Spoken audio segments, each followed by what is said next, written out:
Combo, the home of all the unfun, sweaty commander decks. At least, that's what the court of public opinion would have you believe. Thassa's Oracle is synonymous with combos, holding two of the most egregious 2-card instant win combos in the game of Magic. So you could see why this game changer is the 10th saltiest card in the EDH or Exalt list. However, Thassa's Oracle is what closes out a game. What I want to discuss is the journey these decks take to reach that point, and why it unjustly paints Thassa's in a negative salty light. In case anyone doesn't know what this infamous card does, Thassa's Oracle creates an enter the battlefield trigger that checks your devotion to blue, and if it's equal or higher than your library, you win the game. It's similar to some slightly worse blue win cons for having no library, such as Lab Maniac and Jace. However, attached to an ETB, it's much harder to play around already, requiring counter magic as targeted removal doesn't work. People use this in tandem with the two cards Demonic Consultation and Tainted Pact to exile their library with the trigger on the stack, so when it resolves, they instantly win the game. The Commander format has been created in a way where the most viable way to win is through combo. Aggro is considered the weakest, as you need to trudge through 120 life, and Control needs specific synergies, as going 1-for-1 isn't great in a 4-player pod, leaving combo the most effective, yet most salty way to win a game of Commander, with Thassa's Oracle being the quickest way to do it, that it's easy to understand why it's beloved by many. It's a great win condition, however many Magic the Gathering players ask why Thassa's Oracle hasn't been banned yet. We'll split this discussion into two parts, casual and competitive Commander, as they both have different rationale behind the journey. Real quick, I just want to give a big thank you to everyone that's watched, liked, commented, and subscribed to my videos. I didn't expect my little channel to sort of blow up as quickly as it did already, with a few thousand views in my videos, and we've already reached 100 subscribers, which is really cool for me. In saying all that, only 1% of people that watch my content have subscribed, so if you're enjoying what I'm putting out and haven't subscribed yet, I would highly recommend that you do so. Starting with casual. What decks do you see this combo line in? Often they're decks built around having this combo in mind as the main win condition. Those decks will have a high density of tutors, card draw, and counter magic to protect their combo. Having this style of deck will often mean that they don't have any meaningful interaction with their opponents outside their Thassa's Oracle combo, as their game plan doesn't require them putting damage on the board or stopping an opponent's arguably slower win condition. This can lead to people feeling annoyed once it does hit, as the entire game seems to come to an abrupt halt. The player that was just drawing cards and tutoring their deck proceeds to win out of nowhere. The journey these decks take are uninteresting and quite unbalanced for a casual game of Commander. However, this isn't because of Thassa's Oracle. This is a problem with the entire deck. There are many combos that, if built around, can destroy lower bracket pods. Thassa's Oracle just seems to be the most notorious. If Thassa's Oracle were to be banned, pub stompers would just gravitate to the next best combo. The problem isn't the card, it's the players. If people are surprised by Thassa's Oracle winning the game out of nowhere, then they didn't communicate enough during a Rule 0 discussion on the power level that the pod's playing at. The card can win out of nowhere, but only against decks that can't keep up or have the appropriate interaction for it. Another topic to touch on for casual pods are perceived power level, or people's threat detection. Decks like Goblins or Enchantments are easier to assess as they lay their game plan out on the board. Even something like Elves that finish with a Cradlehoof combo will get players less salty than a Thassa's Oracle, since you see the build up visually. Tutors and card draw give a player more power, but that information is hidden to just that player.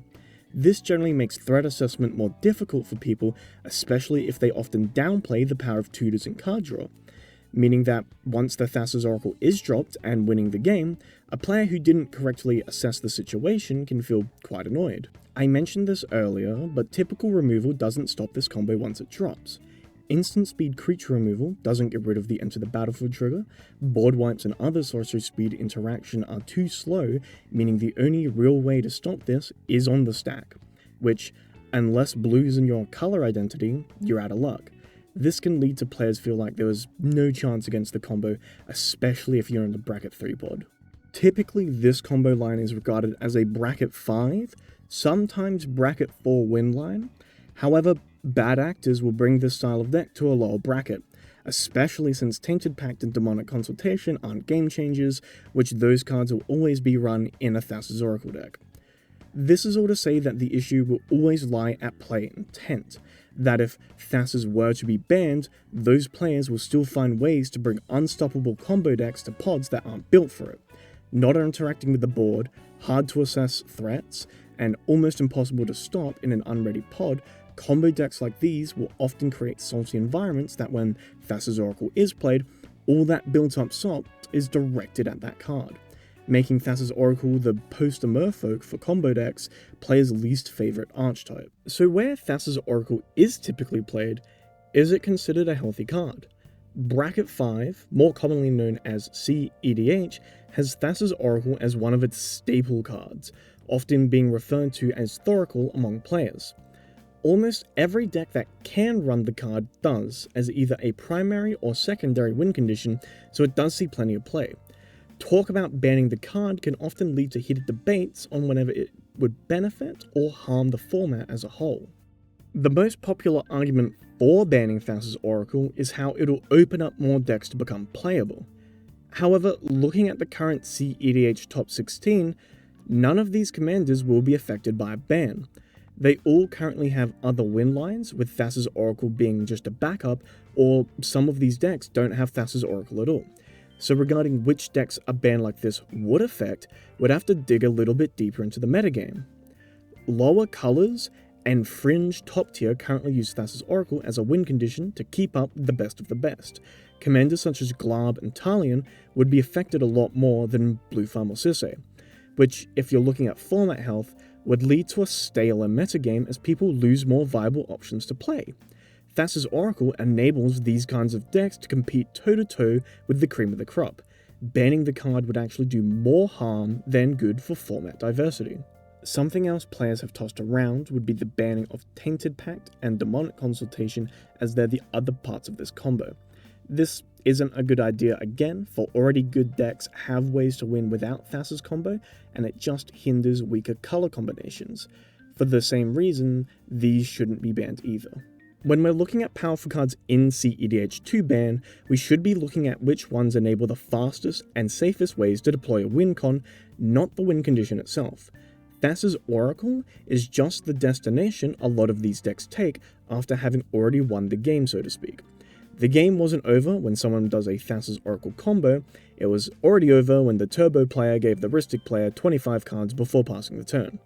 Thassa's Oracle is just one of many ways a deck that's already won closes out a game. With this all being said, the Rules Committee hadn't previously used cEDH as reason enough to ban in Commander, although granted there was that one exception with Flash. With this in mind, and how banning it won't affect pub stoppers and casual pods, I believe there's not a huge chance of the card getting banned anytime soon. In both casual and competitive settings, Thassa's Oracle isn't ban-worthy. In a casual setting, it's not the card, but the deck and the player that pub stomp, and the ban won't affect already bad actors. And in a cEDH setting, the card enables more fringe decks to compete against the top tier decks, which already have other win conditions and don't require Thassa's Oracle. All this to say, it's the journey that a deck takes that would get a player salty, not the destination it arrives at. Thassa's Oracle just happens to be the most convenient finisher for combo currently, leaving players that hate combo directing all that salt towards the merfolk. Thank you so much for watching this video. If you enjoyed it, leave a like, and if you want to see more, subscribe, and you can stay up to date with what I produce. If you have your own opinion on a Thassa's Oracle ban or unban, leave a comment. Otherwise, have a very lovely rest of your day.